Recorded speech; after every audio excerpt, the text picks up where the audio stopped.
प्यारे भक्तों, हिंदू धर्म में प्रत्येक दिन का विशेष महत्व होता है और प्रत्येक दिन का संबंध विभिन्न ग्रहों और देवताओं से जुड़ा होता है। बुधवार, जिसे विशेष रूप से बुध के रूप में जाना जाता है, और इस दिन का आध्यात्मिक, धार्मिक और ज्योतिषीय महत्व भी है। बुध ग्रह को बुद्धि, ज्ञान, व्यापार और समृद्धि का कारक भी ग्रह भी माना जाता है। यदि किसी व्यक्ति के जीवन में दरिद्रता, दुख, वित्तीय परेशानियां हैं, तो बुधवार के दिन विशेष रूप से कुछ मंत्रों का जाप करने से जीवन में खुशहाली और समृद्धि का संचार हो सकता है। प्यारे भक्तों, भगवान गणेश जी की पूजा विघ्नहर्ता और बुद्धि के देवता के रूप में जाना जाता है। उनका आशीर्वाद किसी भी कार्य में आने वाली बाधाओं को दूर हो जाता है और गणेश जी महाराज जीवन में सफलता के मार्ग में मदद करते हैं। गणेश जी का आशीर्वाद लेने से जीवन की सभी कठिनाइयाँ दूर हो जाती हैं और सभी समस्याओं से छुटकारा भी प्राप्त हो जाता है। जीवन में सुख, शांति और समृद्धि का आगमन होता है। विशेष रूप से बुधवार के दिन गणेश जी की पूजा से विघ्नों का नाश होता है और जीवन में नए शुभ अवसर मिलते हैं। तो चलिए भक्तों, भगवान गणेश के मंत्रों का जाप करते हैं। लेकिन उससे पहले दोस्तों, अगर आपको बता दें कि आप अगर मेरे चैनल पर नए हैं तो मेरे चैनल को सब्सक्राइब कीजिए, वीडियो को लाइक कीजिए, कमेंट कीजिए और शेयर भी करिए। तो चलिए दोस्तों, ओम महाकर्णाय विद्महे वक्रतुंडाय धीमहि तन्नो दन्ते प्रचोदयात्। ओम महाकर्णाय विद्महे वक्रतुंडाय धीमहि तन्नो दन्ते प्रचोदयात्। ओम महाकर्णाय विद्महे वक्रतुंडाय धीमहि तन्नो दन्ते प्रचोदयात्। ओम महाकर्णाय विद्महे वक्रतुंडाय धीमहि तन्नो दन्ते प्रचोदयात्। ओम महाकर्णाय विद्महे वक्रतुंडाय धीमहि तन्नो दन्ते प्रचोदयात्। ओम महाकर्णाय विद्महे वक्रतुंडाय धीमहि तन्नो दन्ते प्रचोदयात्। ओम महाकर्णाय विद्महे वक्रतुंडाय धीमहि तन्नो दन्ते प्रचोदयात्। ओम महाकर्णाय विद्महे वक्रतुंडाय धीमहि तन्नो दन्ते प्रचोदयात्। ओम महाकर्णाय विद्महे वक्रतुंडाय धीमहि तन्नो दन्ते प्रचोदयात्। ओम महाकर्णाय विद्महे वक्रतुंडाय धीमहि तन्नो दन्ते प्रचोदयात्। ओम महाकर्णाय विद्महे वक्रतुंडाय धीमहि तन्नो दन्ते प्रचोदयात्।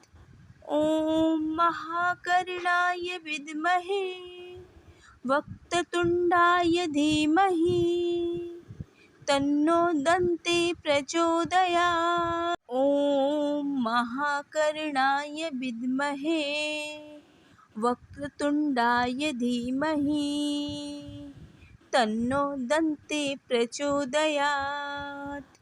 ओम महाकर्णाय विद्महे वक्रतुंडाय धीमहि तन्नो दन्ते प्रचोदयात्। ओम महाकर्णाय विद्महे वक्रतुंडाय धीमहि तन्नो दन्ते प्रचोदयात्।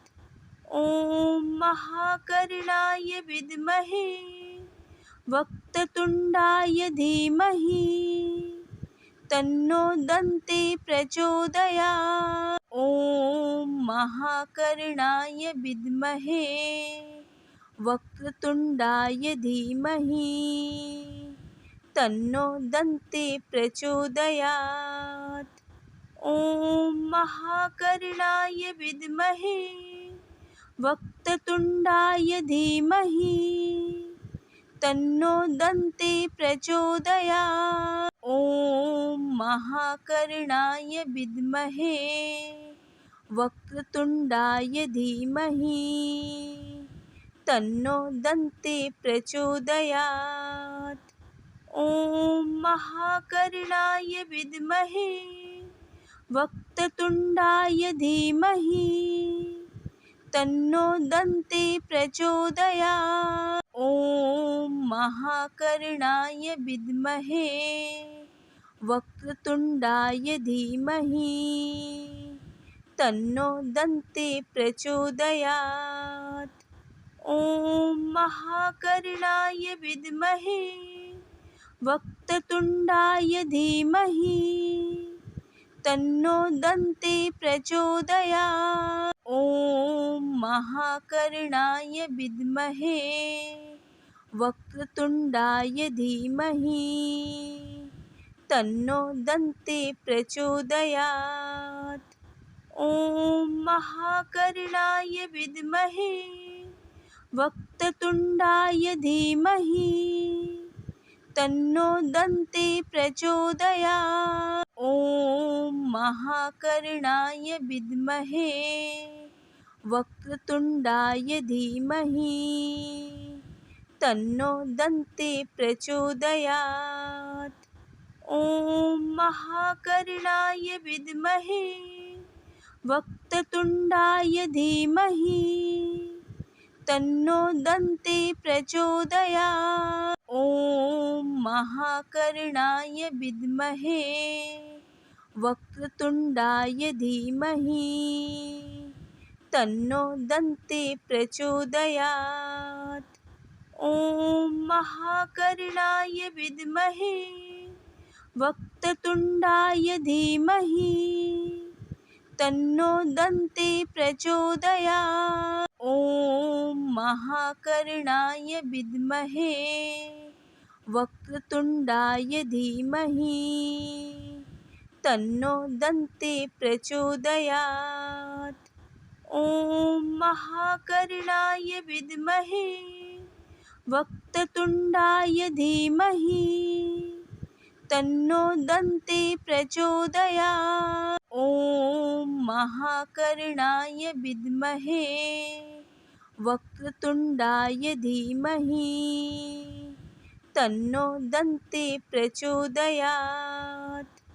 ॐ महाकर्णाय विद्महे वक्रतुण्डाय धीमहि तन्नो दन्ते प्रचोदयात्। ॐ महाकर्णाय विद्महे वक्रतुण्डाय धीमहि तन्नो दन्ते प्रचोदयात्।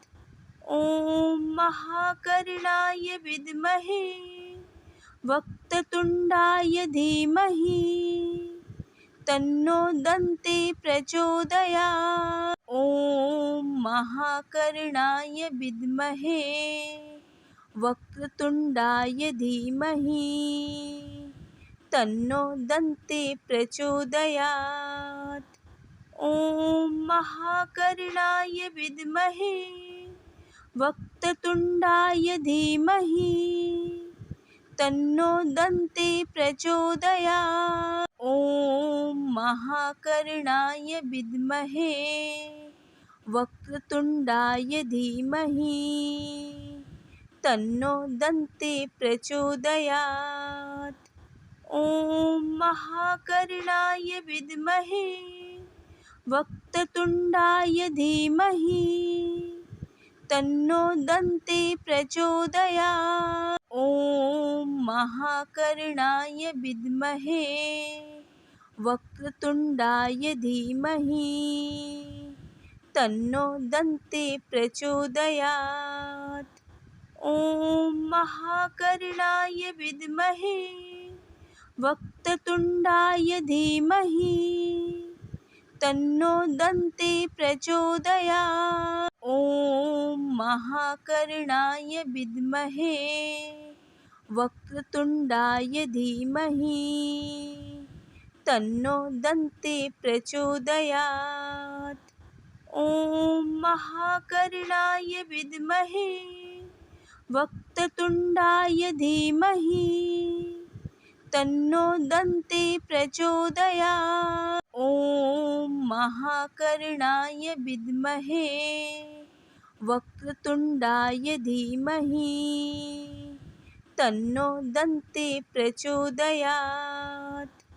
ॐ महाकर्णाय विद्महे वक्रतुण्डाय धीमहि तन्नो दन्ते प्रचोदयात्। ॐ महाकर्णाय विद्महे वक्रतुण्डाय धीमहि तन्नो दन्ते प्रचोदयात्। ॐ महाकर्णाय विद्महे वक्रतुण्डाय धीमहि तन्नो दन्ते प्रचोदयात्। ॐ महाकर्णाय विद्महे वक्रतुण्डाय धीमहि तन्नो दन्ते प्रचोदयात्। ॐ महाकर्णाय विद्महे वक्रतुण्डाय धीमहि तन्नो दन्ते प्रचोदयात्। ॐ महाकर्णाय विद्महे वक्रतुण्डाय धीमहि तन्नो दन्ते प्रचोदयात्। ॐ महाकर्णाय विद्महे वक्रतुण्डाय धीमहि तन्नो दन्ते प्रचोदयात्। ॐ महाकर्णाय विद्महे वक्रतुण्डाय धीमहि तन्नो दन्ते प्रचोदयात्। ॐ महाकर्णाय विद्महे वक्रतुण्डाय धीमहि तन्नो दन्ते प्रचोदयात्। ॐ महाकर्णाय विद्महे वक्रतुण्डाय धीमहि तन्नो दन्ते प्रचोदयात्।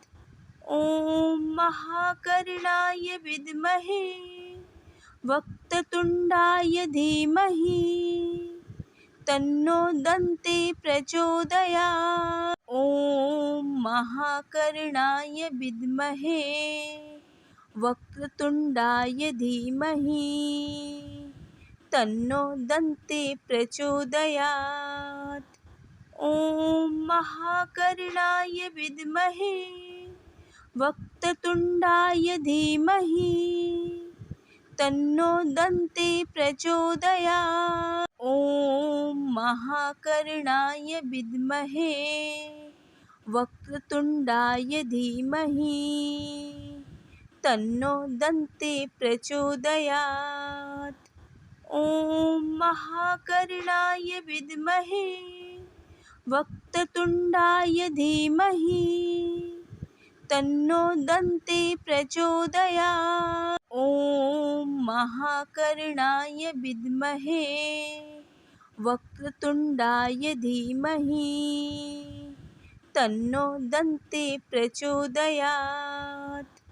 ॐ महाकर्णाय विद्महे वक्रतुण्डाय धीमहि तन्नो दन्ते प्रचोदयात्। ॐ महाकर्णाय विद्महे वक्रतुण्डाय धीमहि तन्नो दन्ते प्रचोदयात्। ॐ महाकर्णाय विद्महे वक्रतुण्डाय धीमहि तन्नो दन्ती प्रचोदयात्। ॐ महाकर्णाय विद्महे वक्रतुण्डाय धीमहि तन्नो दन्ती प्रचोदयात्।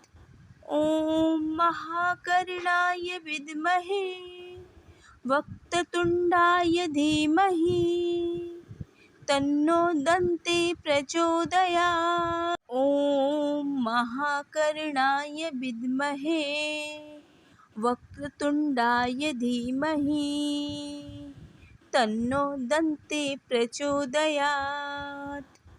ॐ महाकर्णाय विद्महे वक्रतुण्डाय धीमहि तन्नो दन्ती प्रचोदयात्। ॐ महाकर्णाय विद्महे वक्रतुण्डाय धीमहि तन्नो दन्ती प्रचोदयात्। ॐ महाकर्णाय विद्महे वक्रतुण्डाय धीमहि तन्नो दन्ती प्रचोदयात्। ॐ महाकर्णाय विद्महे वक्रतुण्डाय धीमहि तन्नो दन्ती प्रचोदयात्। ॐ महाकर्णाय विद्महे वक्रतुण्डाय धीमहि तन्नो दन्ती प्रचोदयात्। ॐ महाकर्णाय विद्महे वक्रतुण्डाय धीमहि तन्नो दन्ती प्रचोदयात्। ॐ महाकर्णाय विद्महे वक्रतुण्डाय धीमहि तन्नो दन्ती प्रचोदयात्। ॐ महाकर्णाय विद्महे वक्रतुण्डाय धीमहि तन्नो दन्ती प्रचोदयात्। ॐ महाकर्णाय विद्महे वक्रतुण्डाय धीमहि तन्नो दन्ती प्रचोदयात्। ॐ महाकर्णाय विद्महे वक्रतुण्डाय धीमहि तन्नो दन्ती प्रचोदयात्। ॐ महाकर्णाय विद्महे वक्रतुण्डाय धीमहि तन्नो दन्ती प्रचोदयात्। ॐ महाकर्णाय विद्महे वक्रतुण्डाय धीमहि तन्नो दन्ती प्रचोदयात्। ॐ महाकर्णाय विद्महे वक्रतुण्डाय धीमहि तन्नो दन्ती प्रचोदयात्। ॐ महाकर्णाय विद्महे वक्रतुण्डाय धीमहि तन्नो दन्ती प्रचोदयात्। ॐ महाकर्णाय विद्महे वक्रतुण्डाय धीमहि तन्नो दन्ती प्रचोदयात्। ॐ महाकर्णाय विद्महे वक्रतुण्डाय धीमहि तन्नो दन्ती प्रचोदयात्। ॐ महाकर्णाय विद्महे वक्रतुण्डाय धीमहि तन्नो दन्ती प्रचोदयात्। ॐ महाकर्णाय विद्महे वक्रतुण्डाय धीमहि तन्नो दन्ती प्रचोदयात्। ॐ महाकर्णाय विद्महे वक्रतुण्डाय धीमहि तन्नो दन्ती प्रचोदयात्। ॐ महाकर्णाय विद्महे वक्रतुण्डाय धीमहि तन्नो दन्ते प्रचोदयात्। ॐ महाकर्णाय विद्महे वक्रतुण्डाय धीमहि तन्नो दन्ते प्रचोदयात्। ॐ महाकर्णाय विद्महे वक्रतुण्डाय धीमहि तन्नो दन्ते प्रचोदयात्। ॐ महाकर्णाय विद्महे वक्रतुण्डाय धीमहि तन्नो दन्ते प्रचोदयात्। ॐ महाकर्णाय विद्महे वक्रतुण्डाय धीमहि तन्नो दन्ते प्रचोदयात्। ॐ महाकर्णाय विद्महे वक्रतुण्डाय धीमहि तन्नो दन्ते प्रचोदयात्। ॐ महाकर्णाय विद्महे वक्रतुण्डाय धीमहि तन्नो दन्ते प्रचोदयात्। ॐ महाकर्णाय विद्महे वक्रतुण्डाय धीमहि तन्नो दन्ते प्रचोदयात्। ॐ महाकर्णाय विद्महे वक्रतुण्डाय धीमहि तन्नो दन्ते प्रचोदयात्। ॐ महाकर्णाय विद्महे वक्रतुण्डाय धीमहि तन्नो दन्ते प्रचोदयात्। ॐ महाकर्णाय विद्महे वक्रतुण्डाय धीमहि तन्नो दन्ते प्रचोदयात्।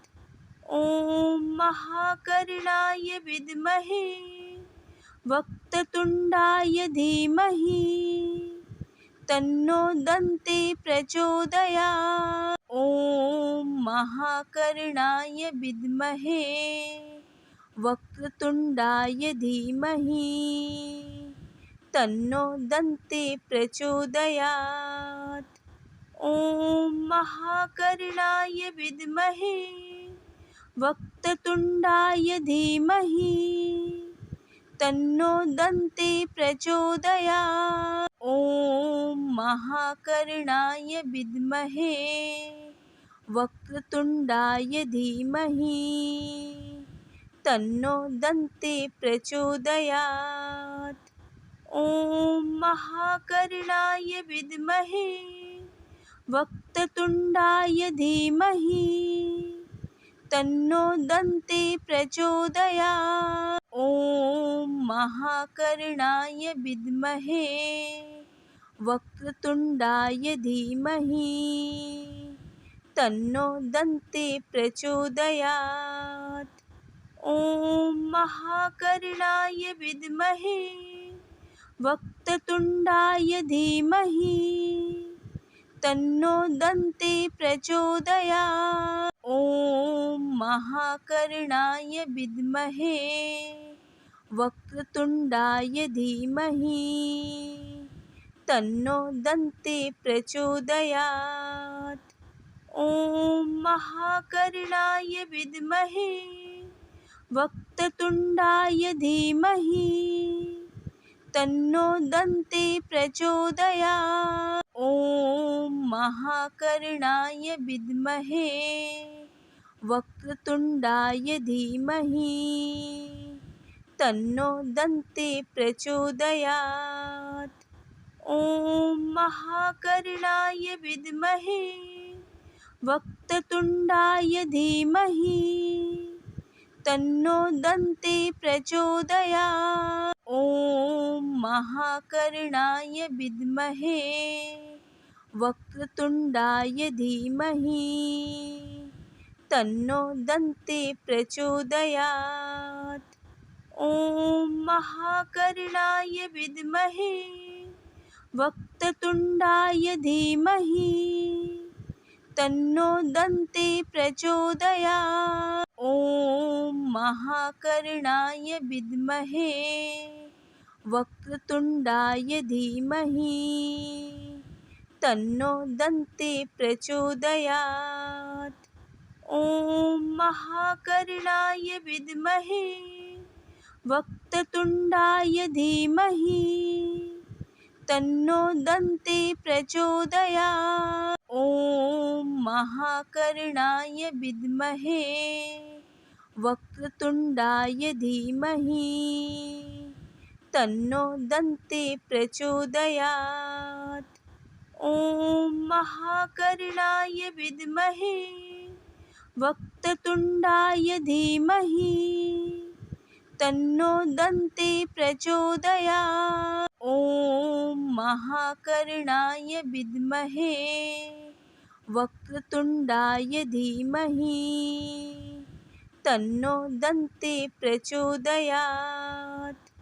ॐ महाकर्णाय विद्महे वक्रतुण्डाय धीमहि तन्नो दन्ते प्रचोदयात्। ॐ महाकर्णाय विद्महे वक्रतुण्डाय धीमहि तन्नो दन्ते प्रचोदयात्।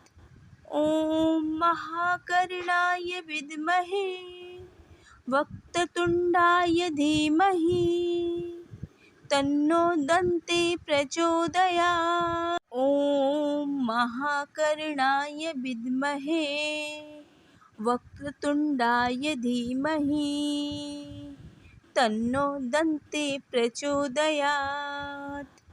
ॐ महाकर्णाय विद्महे वक्रतुण्डाय धीमहि तन्नो दन्ते प्रचोदयात्। ॐ महाकर्णाय विद्महे वक्रतुण्डाय धीमहि तन्नो दन्ते प्रचोदयात्।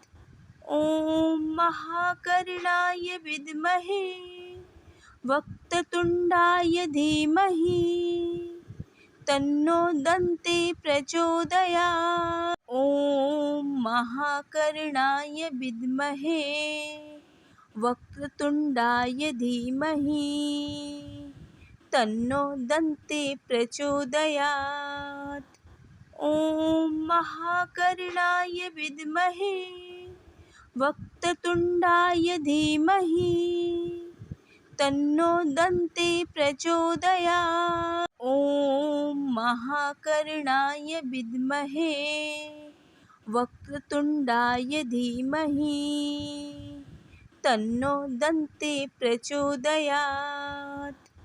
ॐ महाकर्णाय विद्महे वक्रतुण्डाय धीमहि तन्नो दन्ते प्रचोदयात्। ॐ महाकर्णाय विद्महे वक्रतुण्डाय धीमहि तन्नो दन्ते प्रचोदयात्।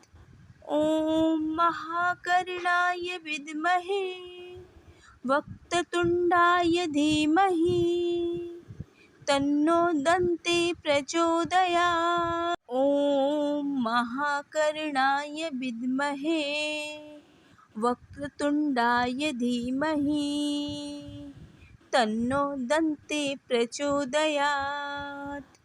ॐ महाकर्णाय विद्महे वक्रतुण्डाय धीमहि तन्नो दन्ते प्रचोदयात्। ॐ महाकर्णाय विद्महे वक्रतुण्डाय धीमहि तन्नो दन्ते प्रचोदयात्। ॐ महाकर्णाय विद्महे वक्रतुण्डाय धीमहि तन्नो दन्ते प्रचोदयात्। ॐ महाकर्णाय विद्महे वक्रतुण्डाय धीमहि तन्नो दन्ते प्रचोदयात्।